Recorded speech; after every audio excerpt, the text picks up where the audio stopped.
everyone, welcome back to my channel. Today I am doing my spoiler-free review for Red Sister by Mark Lawrence. Quick summary before we get into my thoughts. This story follows our main character named Nona, who is a young girl and is going to be hanged for a crime that she committed in self-defense for one of her friends. When at the scene of her hanging, before she is hanged, she is saved by a nun who takes her to a convent, and essentially she becomes trained with this convent of nuns to become an assassin. And we follow a whole bunch of other nuns in training who are all going to this assassin school throughout this book. So right away, this book has such an intriguing premise, and I do think it really does deliver on the promise of giving you a really badass nun assassin school world. So that's all I want to say about the summary of this book. Going into my thoughts, I really enjoyed a lot of aspects of this book. I don't think it's perfect. It is not a new favorite quite yet, although I do see potential if the sequels raise the stakes and improve upon this first book, then I can see this becoming a favorite series. So trying to structure this a little bit more. Let's start off with the world building in this book, because I think that the world building was really excellently done and it leaves a lot to be desired. So it doesn't give you all of the answers up front. It really does set the stage for what's going to be, it feels like a very epic trilogy. And I think that because there's a continuation now from this first trilogy, we're just going to keep expanding upon this world even more. So there's so much potential with this world building without too much being given away in this first book. So this first book feels very contained to the assassin school, and we're starting to learn a little bit more of our world, and we do venture out into the world a little bit more at the end, but this world has a ton of potential. However, if you are a reader that needs all of your answers right away, this may not appeal to you quite as much, because it does leave a lot to be answered in future books. It is not a complete story, I don't believe, on its own. There's still a ton of questions over the world, and especially the magic system. So kind of moving into the magic system in this book is it's not completely explained, and the magic system, from what I can gather from this first book, revolves a lot around this idea of being on the path. So the path is described as this almost like meditative state where you come to enlightenment, and when you're enlightened, you can manipulate your reality in some ways and do certain magical abilities. But it's still very confusing over how this is done. So even though we do get glimpses into the magic system and what it is, the how behind it is still very much unknown, and it's not well explained in this book. And that's one of the reasons this book wasn't perfect in my mind. I really like really unique magic systems in fantasy books. It's one of my favorite things to read in adult fantasy. So when we get a magic system that isn't well explained, I can appreciate it for what it is, but I do want more answers in future books for this to become a new favorite for me. So even though I see the potential in the magic system, and I definitely understood a portion of it, in some ways I'm still left confused over how the characters can utilize the path once they become enlightened, and how they can manipulate the different things around them. What are the limits to that? So there's still so much left to be explored with this magic, and hopefully we get more of that in future books, and that's why I'm really holding out to read the rest of the series before I rule this as, you know, either a new favorite or something that is good but not going to be one of my ultimate favorites. So the magic system, lots of potential. Same with the world, lots of potential. The pacing in this book, it starts out really strong. The first line, it is important when killing a nun to ensure that you bring an army of sufficient size. That's the first line of this book. The beginning of this book starts out really, really strong, and then the ending is really, really strong as well.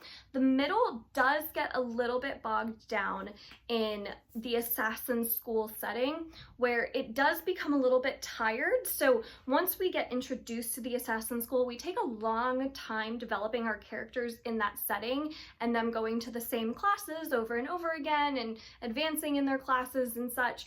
And I kind of wish we had scooted along a little bit quicker past the assassin school setting. Although I liked how it started out, it did feel like it became repetitive after a while.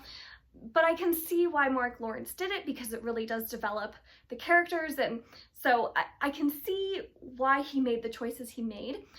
It's just personal preference that the school setting, while I can enjoy a school setting and that trope in books, it's not my favorite thing ever. So after a while, I got a little bit tired of the assassin school setting, and I really liked it at the end when our characters went out of that setting into the real world. That was really fun to see. So I can definitely see where, now that the characters have kind of moved on past that setting, I can see myself liking the future books more if we continue in that direction. So really strong opening and closing. The middle, I do feel gets a little bit slower in pace. But characters. So the characters in this book are, some of them are like top tier. Nona as a character is top tier, and a couple of the others, I don't want to give anything away, but some of those characters are really, really good. And then some of them, curiously enough, I couldn't tell one from the other. This is a huge cast of characters that you're introduced to right away in this book, because Nona, not only is she learning about all of the girls around her, training with her in the assassin school, but then she's also very close with a lot of the teachers. And every teacher in the assassin school, in the convent, they go by two separate names. So they go by their sister name that they choose, but they also have like a slang name almost. So you're constantly trying to figure out, wait, Sister Apple was the poisoner and Sister blah blah blah was the thing, and it does get really confusing, because for me it was really hard to keep track of, especially the teachers in the school.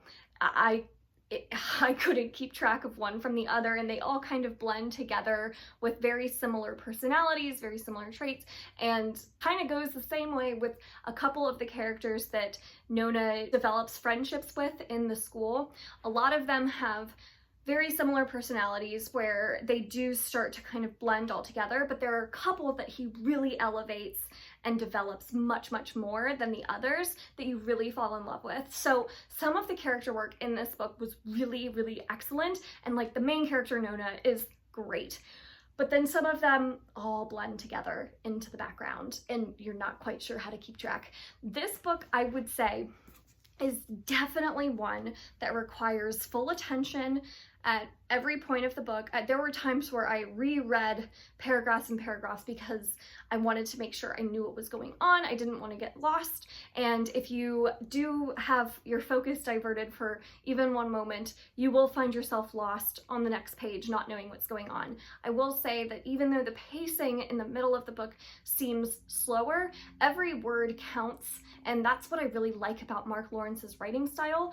Every word that he writes counts. You don't feel like you're reading just meaningless descriptions of things and diverting subplots that aren't going to matter to the overall plot. It's really, truly, every word has a meaning to it. So you have to pay attention, and you can't lose your focus.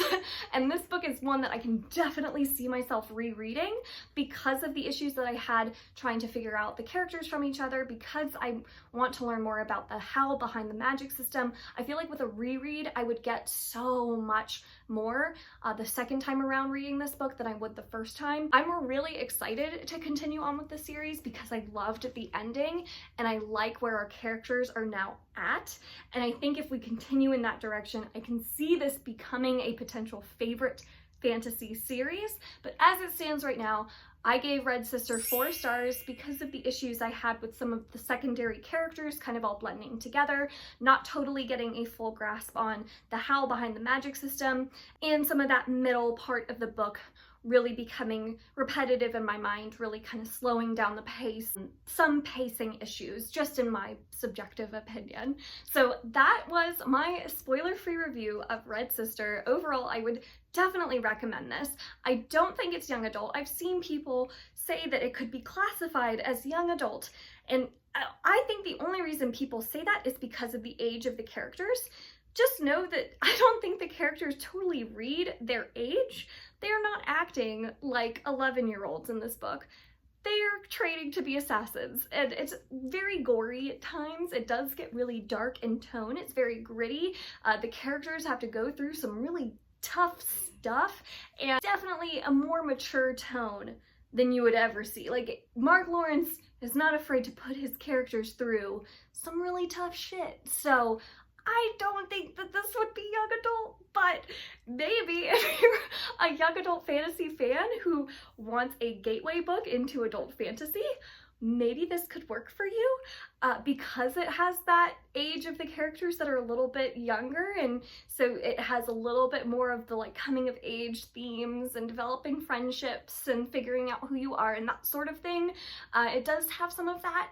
Just know that it takes a very gritty tone. I really enjoyed it. Definitely recommend to any adult fantasy fans and young adult fantasy fans looking for a gateway book. This could be a good one to turn to. So let me know what your thoughts were on Red Sister. I would love to know if you loved it, hated it, felt meh about it. Definitely leave those comments down below. I love talking to you guys about books. Thank you so much for watching this video. If you enjoyed it, make sure to give it a thumbs up, subscribe. I release new videos every Monday, Wednesday, and Friday. And until next time,